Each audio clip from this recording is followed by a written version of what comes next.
Psychology of learning covers a broad range of things. It covers ways of learning, the importance of learning, and gives good examples of ways to learn. In this presentation, I will explain behaviorism, cognitivism, constructivism, and humanism, teaching more about the principles of learning and how scaffolding works, give strategies and examples, as well as analyze how learning and learning theory can affect each situation differently. I hope that you find my presentation useful and that you choose my presentation to use as training material for your employees. Behaviorism is a scientific approach to psychology, and it is underlined by a logical, theoretical emphasis that wants to help explain our behavior. Behaviorism also wants to help postulate theoretical constructs that will help us account for our past, our current, and our future observations. Skinner believed that the goal of psychology should be easy, helping people with problems and making the education more enjoyable. All of those involve changing one's behavior, which is only possible by changing one's environment. With behaviorism comes the study of the mind, which comes with visible behavior. Focusing on behaviors that can be observed is where behaviorism comes from. Cognitivism is our human mind and how it processes our environment knowledge and allows us to solve problems. Our cognition has the main role of connecting the human organism sensitively and adaptively to the ecosocial environment. Our cognition, in simple terms, is the processes that are involved in our thinking. If cognitive psychologists could learn and understand how the mind works, then better education could be provided as well as more effective treatments for people with problems. Constructivism is a theory that says that humans form knowledge and meaning from interactions within their ideas and experiences. It also examines the relationship between human behavior pattern and human experiences. Humans learn by doing. Constructivism is how learning takes place. For example, if you base a classroom on constructivism, you get, what does it look like? What would the teacher do? Say, teach? What would the students be learning? Constructivism allows us to learn from different situations that we are put in. People always construct knowledge from their own personal experiences. Humanism emphasizes on the value of humans by focusing on critical thinking, rationalism, and empiricism. Humanism is our human nature, and it affirms what we believe, our human rights, and trusting in ourselves. It is being able to develop a shared understanding of what really matters and also living accordingly. Humanism focuses on the self-worth and dignity of a person and who possesses within themselves the truth of goodness. 7 principles of learning. Stimulus. Anything that causes a response and is detected through sight, smell, touch, taste, and hearing. Positive reinforcement. Giving motivational things to someone once they do what they are supposed to do. Negative reinforcement. When an item is taken away after a certain behavior is exhibited. Punishment. Decreasing or weakening a certain behavior by following it with an unpleasant consequence, mainly after a bad behavior has been exhibited.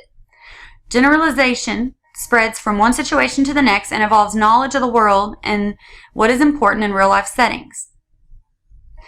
Discrimination. Being able to tell the difference between one event and another. Social learning. Learning from the behaviors of others when real-life experiences are seen. Visual spatial intelligence are aware of their environment. They like to draw, do puzzles, and use graphs and charts. Tools for learning include videos, graphs, charts, drawings, and etc. This intelligence would fit Jane perfectly since she prefers using graphs and charts when teaching. Interpersonal intelligence lets you interact and understand others. It is usually taught through group activities, seminars, and conferences.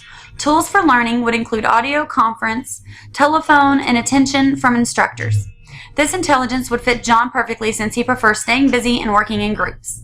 Visual media helps us to gain concrete concepts like identifying objects, motor skills, where words alone are inefficient, and spatial relationships. This would be used for Jody because Jody would rather listen or watch a video instead of having to read whatever it is being learned. Logical mathematical is reasoning and calculating. It involves a lot of experiments, logical games, solving puzzles, analytical and objective games. It is being able to learn from the concepts before being able to deal with the details. This intelligence would be for Jimmy since he likes logic, sequential, analytical, rational, and objective ways of learning. Intrapersonal intelligence is more about understanding one's own personal interests and goals. These learners are more quiet and prefer to work alone, away from others. They are smart and in tune with their inner feelings. They are the most independent of the learners.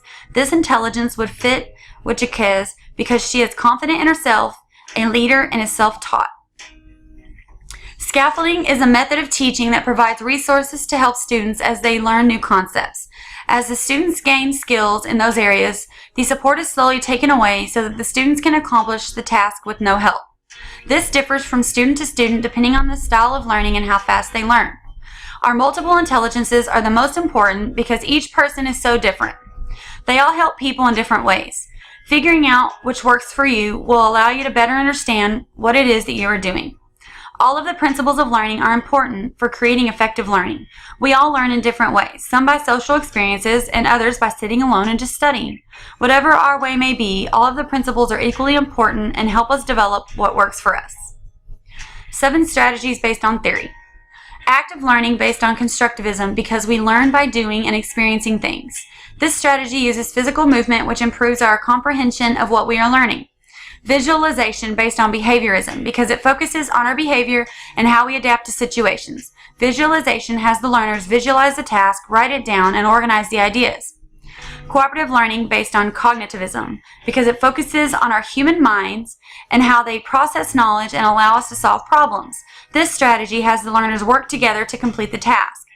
Hands-on learning based on constructivism because hands-on allows them to learn from their actual experiences. Hands-on lets the learners do hands-on participation, which helps with verbal participation also. Think alouds based on humanism because it focuses on critical thinking, rationalism, and empiricism.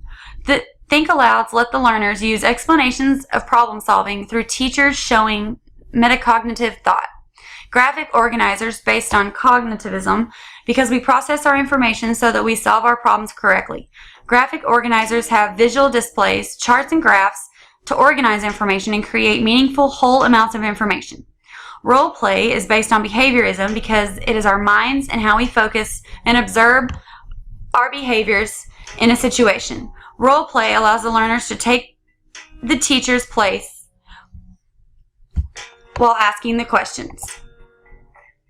Evaluating different types of learning allows us to teach people new ways to learn depending on what works for them. In this presentation, I explained behaviorism, cognitive constructivism, and humanism. I explained the 7 principles and strategies that help learners, and I explained the different ways of learning so that hopefully when my presentation is chosen, people can truly be able to understand what it means to learn so that they can do their jobs correctly.